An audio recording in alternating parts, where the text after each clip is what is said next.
and we feel a lot of shame in where we are, like we're able to enjoy the moment, but we're always like, this is not enough. Oh yeah, Like this is we could not be where I doing am better. meant to be. And to have a mindset where you are constantly saying, how can I do better?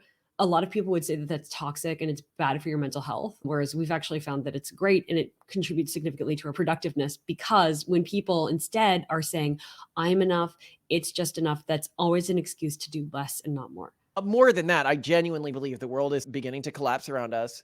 We are heading towards an incredibly dark time as a civilization, Yeah. and that most people with agency or the intelligence to fix this are not moving towards fixing it. There is a small group of people who are, Yeah. but what that basically means is that to a large extent, the future of our children and our descendants depends on our ability to set up any sort of viable future for our species, Yeah. like our personal ability to do that. Would you like to know more? One of the things that causes me the most anxiety, and you see this all the time, is when we drive by a giant office building and it's just packed with people. And I cannot for the life of me imagine what all these people are doing. And businesses are starting to wake up to this and just firing huge swaths of their employees because they realize, oh my gosh, we don't need them because they're not really doing anything.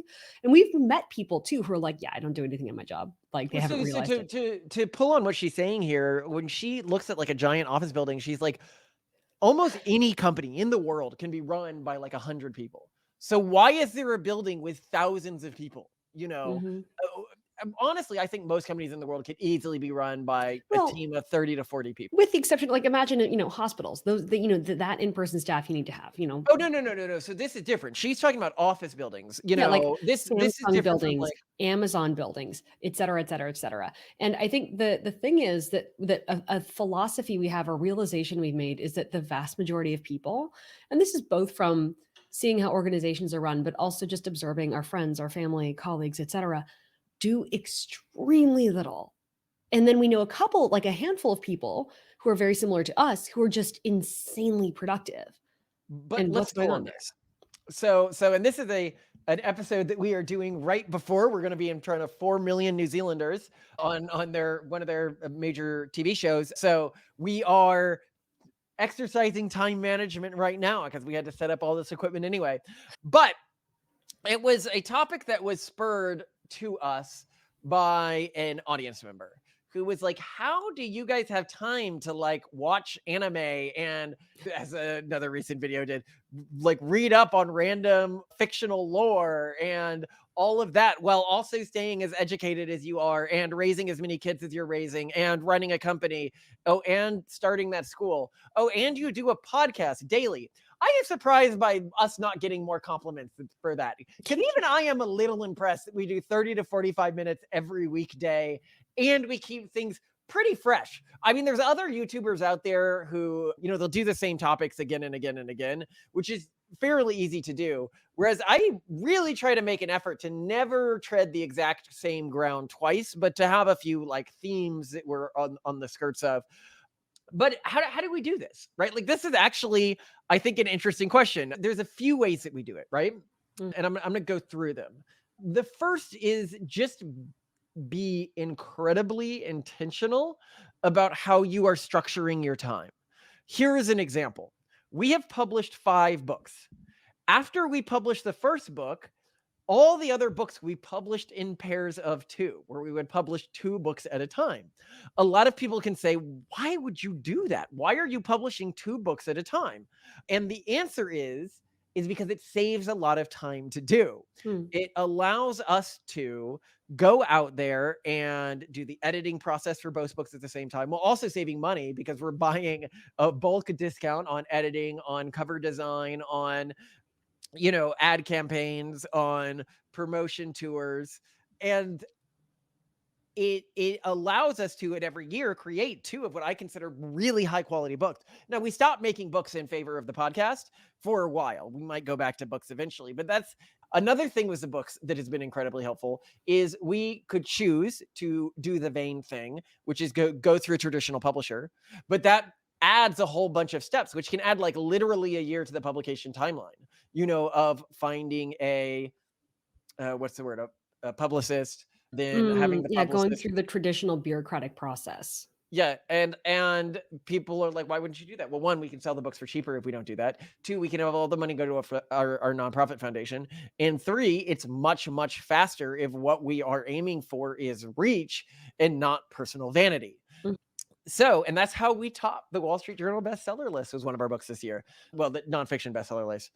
But a topic that Simone does not think is that important to it, but I actually think No, is I very agree it's important, important. I agree, but we were both is very productive before this happened. is marriage. Marriage dramatically, dramatically increases the amount of free time an If individual.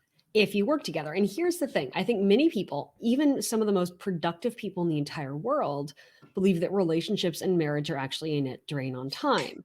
There are very productive people who are like, "Oh, like it's hard for marriages because then I have to take time to pay attention to them and take them out to dinner and listen to them talk." And that is I think what most people think about when they think about marriage, and that is not what we are talking about. We do not do that at all in our Yep. marriage. There is no, "Oh, we have to take time just for our relationship. Oh, Malcolm has to take time just to listen to me complain about things." That is no, we only talk about work. We only work together. So I think, we can't define marriage as a traditional modern Mhm. person's marriage, but more the traditional concept of what marriage was to begin with, which is a partnership in which the couple works together toward a common aim, right? Right, but I'd say, like, just simple things that you may not be fully realizing how much time it's taking up. Dating, friendship. Yeah. Somebody's like, "What do you mean friendship?" Yeah, you don't need friends when you're married. It's fucking awesome. Like, we have friends where we need them, like utility friendships that help move our goals for civilization and our kids forwards.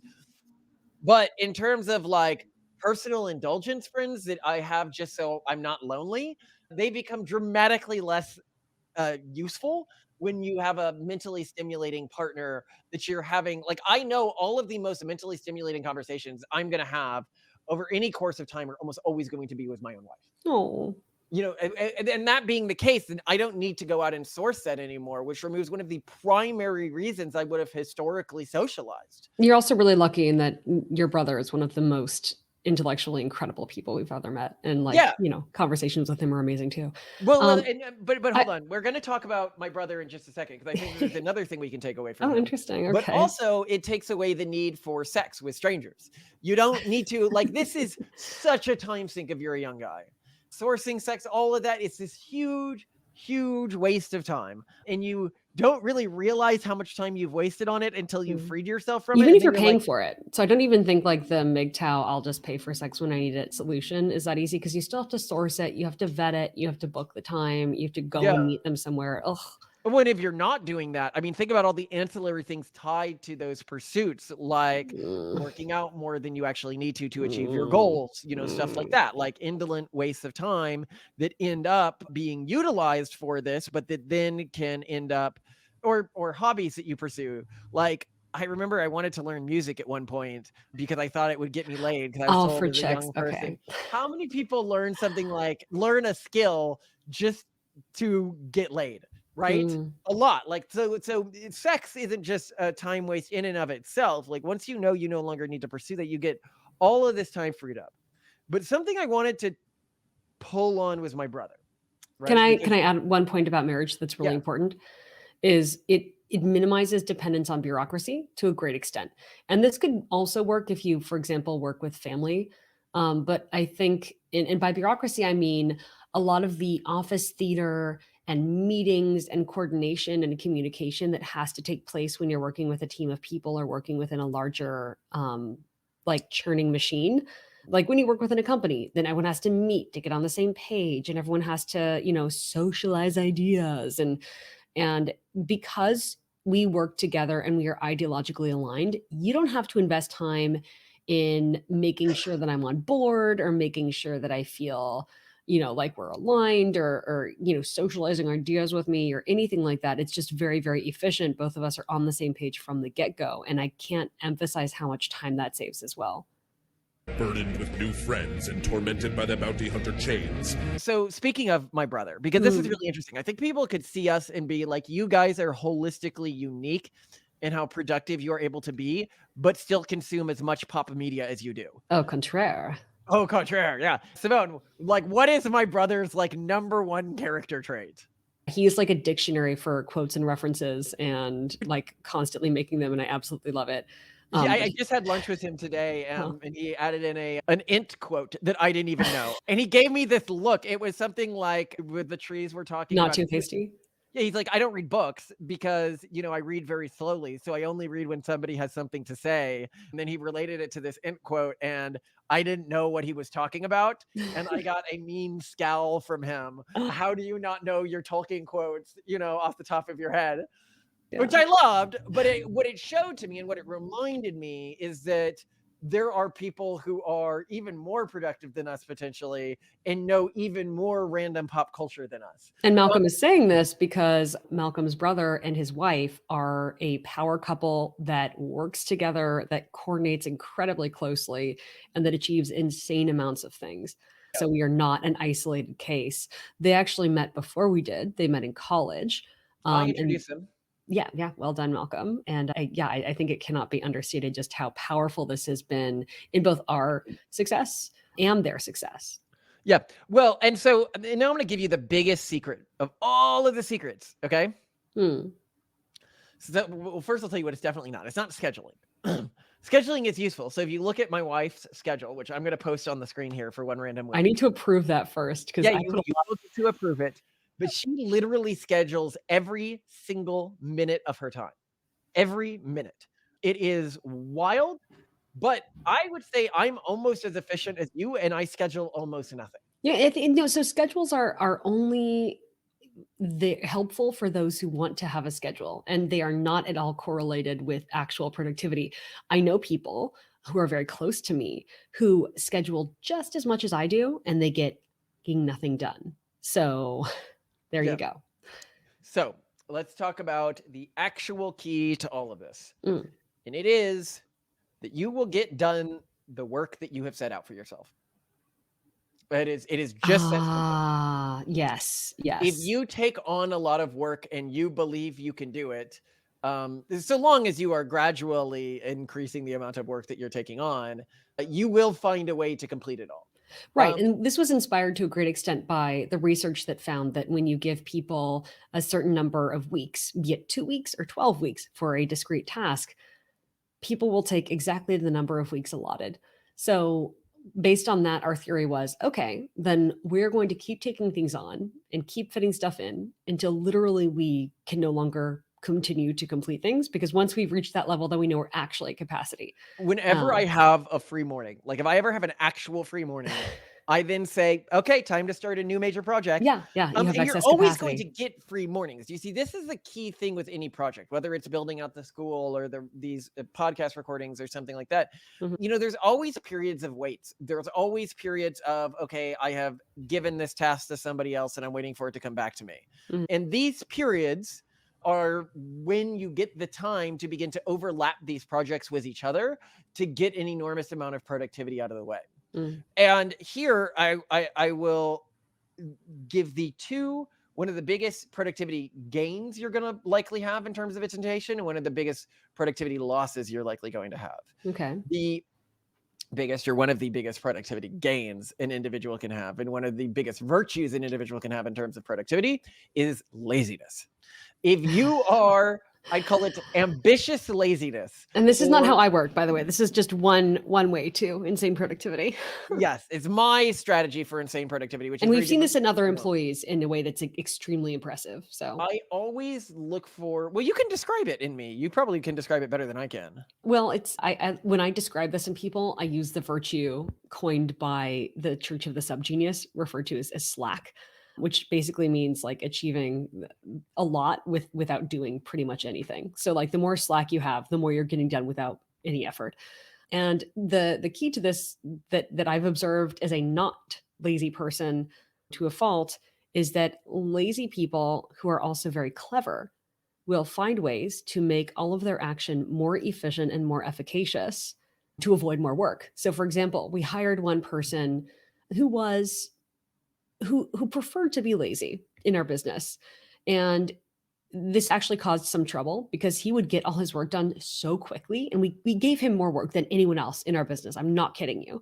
Then at the end of the day, he'd come up to our office and he'd be like, "Hey, can I play video games for the rest of the day?" And we'd be like, "Yeah, sure."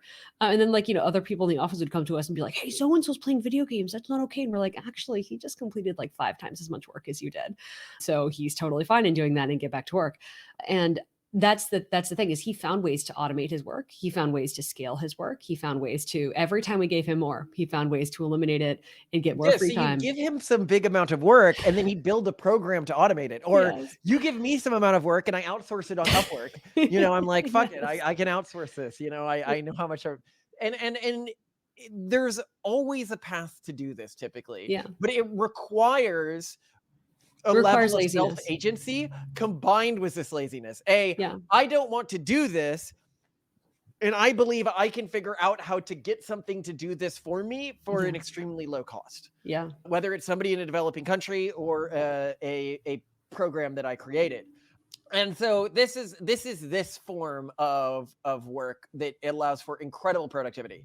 Mhm. Now, with my wife, she does a completely different form of work that leads to enormous productivity.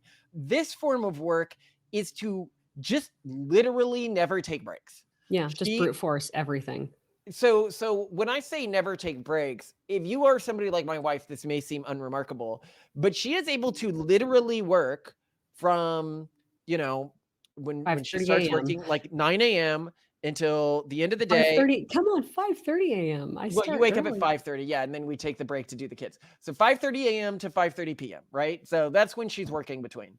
And literally not take a single self-indulgent break. Not stop to browse the internet, not stop to watch something as a little reward to herself. I cannot do that. And most people I know cannot do that. Not easily.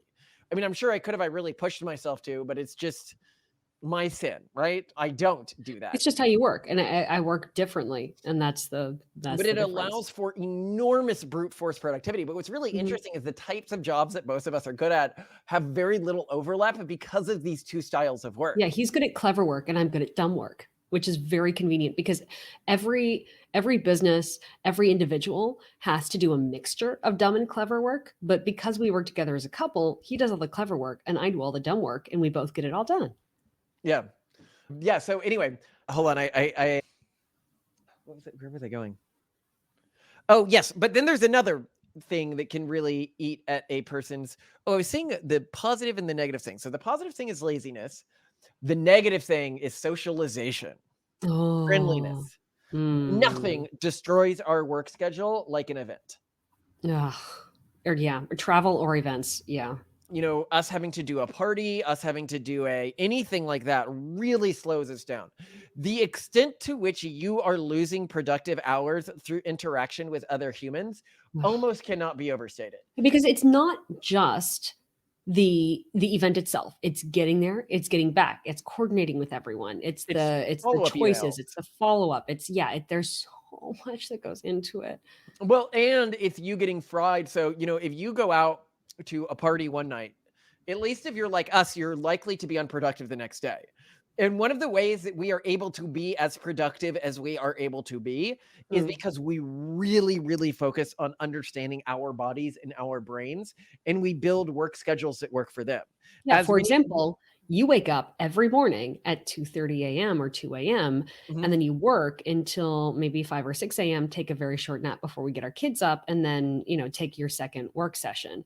And that enables you to spend a huge chunk of your working day working during a time when nobody in our general work time zone is going to be bothering you. And it's absolutely brilliant. But most people don't work that way, even though they probably work really well that way because they just wouldn't ever think to wake up at 2 a.m. and start working. No. But I know I work better at that time, and so I work my schedule around working at that time. But And I that's work also from why. a treadmill desk because I cannot focus if I'm sitting down. Like, I'm having an anxiety attack by sitting down every time we do this podcast. Yeah, Like, well, I it's like if can't. I go out to and this is an important thing with my wife. So like staying fit and working, she literally works from a treadmill desk or from an elliptical desk, which is what she used to work at. And so how many hours a day would you say you're working out on average? Give an average. 5. People don't. 5 hours. So about 5 hours a day. And that is not an exaggeration at all. So not only is she working, but she is also exercising about 5 hours a day. And this is how you can overlap things. So when Mhm. people say, how do you watch so much like anime and stuff like that? It is because I have that on in the background while I am doing productive things that are mindless, Mhm. like spreadsheet tasks, like some sorts of email tasks. That is how I watch so much, is because I overlap that. And I also always overlap my entertainment. So I never play a video game without a show on in the background. I have a few hours a day that I set aside for pure recreation every You, day. like, make it maximum recreation, Maximum like, recreation. through I am yeah, but drinking, you're I am drinking playing video something, games. every orifice is just, like, Oh, and I have complete. my kids typically playing with me during those That's time true, yeah, periods yeah, as they're well. climbing all over you too. It's like everything. It's everything at once. But I really think that there's something to be said for that. One of the reasons indeed why we are so productive is because we double things up all the time. For example, every business trip is another honeymoon. You know, like every family time is a billion other things. Like whenever I'm with the kids, I'm constantly cleaning. So the house is getting cleaner and I'm spending time with the kids and the kids are learning really valuable skills about house cleaning and discipline. And when I'm working, I'm also exercising. And most people seem to just set aside very separate times for all that. Like this is when I'm doing my relationship and romantic time. This is when I'm doing my kid time. This is when I'm doing my exercise time. And they like go to a gym. I think another really big portion of our life, and this is a product of privilege for sure. Not everyone is able to do this, but the fact that we do not commute and we also travel very little is a really, really big deal. In that we don't have to commute to an office. We thankfully don't have to travel a We lot for do have to work. commute for our kids now, which is something we're trying to wipe off our They were schedule. trying to, yeah, basically like anything that has us traveling, like wasting time in a car, which also, I mean, every time you get in a car, you are putting your life at risk. Like everyone gets worried about airplanes and other nonsense when like the top thing that they're doing every day that could kill them is getting in a car. And we also, even with grocery shopping, we go to a big box grocery store, buy giant amounts of things, and then we don't need to go that frequently to a grocery store to even get Well, things. rummaging is also a major problem for people. And this is Mhm. something that I talk about where it's when somebody is doing something. The classic rummaging behavior, I would say, is once we asked my dad, like, what are you doing right now? And he goes, I'm unpacking and repacking the bags. king. Get the Yeah. bags a little bit more tight. This is just completely indolent activities. Yeah. And it is so easy to When lose people, yeah, oneself. you can spend an entire day rummaging where you're just like shuffling things around, or it takes you like 3 hours to get showered and drink your coffee. And we know there are plenty of people in our lives who like spend hours doing stuff that should only take you 5 to 10 minutes. Mhm. So I think that's the really interesting thing is, people like to virtue signal about being really busy, especially in the United States. Like, I'm so stressed, I'm so busy. Oh my gosh, there's so much going on. You can be busy to the nines and stressed to the nines and get absolutely nothing meaningful done. And I really hate when people try to virtue signal their stress or busyness, because that just, to me, signals poor time management. To me, that's someone saying I'm incompetent and I'm virtue signaling. And those are two things that I just absolutely can't Well, stand. and this is something with office life, right? When Mm. I used to work in an office, those are the least productive years of my Oh, life it's because horrible. I could get almost nothing done. I really just sat in the office and listened to lectures on And then tape, did and then all did your work at most of the home, right? actual work at home. Yeah. Um, I can't work when I feel like there's somebody like looking over my back. Like Or it to me, interrupting you. Ugh. yeah, or interrupting me. It feels like I'm in a threatening environment, right? And I imagine, and this is where I coined the term office theater, which is actually a term that we made up that is now taught at Stanford Business School, True which is story. fantastic. Which basically is this whole category of things that people do to look like they're working that don't actually produce any productivity, Mhm. but that are important to some fragile minded managers ego, to some Mhm. individuals. They go and they're like, well, if I'm doing these things, if I'm showing up early, if I'm staying late, if I'm looking busy all day, then Yeah. I am working and I should be promoted. Yeah, like Japanese Um, culture, I think, is the epitome of office theater, and that, like, yeah. you have to go out drinking, you have to leave after your boss, you have to arrive before your boss, all these sorts of crazy things that are really just for like virtue signaling status hierarchies. But we really have gotten so a couple of things. One, when we first acquired our business, our investors were really insistent about all this weird office theater stuff. Like, you need to have these offices and do this stuff with the offices and all this stuff in person. Finally, the pandemic comes.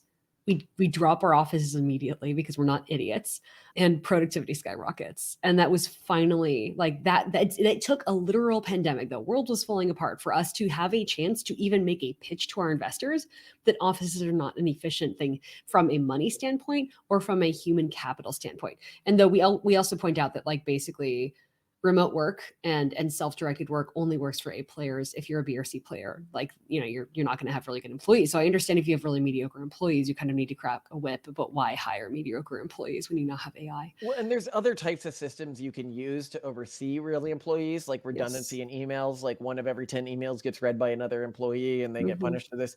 Really, employees, it's about the oversight. It's not about being in an office. And there are cheaper ways to enact oversight than an office itself. Yeah. However, I mean, as some studies have shown, when you do have sort of a controlled natural trial of people working from home versus people working in the office at the same business, those who are in the office advance more. And that's because they're spending, well, really wasting more time and company money schmoozing, Well, which office really theater frustrates. works, right? No, It that's works the in problem. moving you up within a company, Mhm. but it is not useful to the company itself. Exactly. And, hopefully we can get better through AI and stuff like that, is recognizing individuals that are rising through the ranks through office theater Yes, versus please. individuals who are productive and have high leadership capacity, which I think has very little overlap. These are usually the entrepreneurial individuals who are looking to, leave the company and do whatever, right? It's a lot of it. But this talk has been fantastic, and as a very good use of time, we're going to wrap up a little early here, unless you had any final thoughts. Let's see. Any final tactical tips that you have? Just like rapid fire.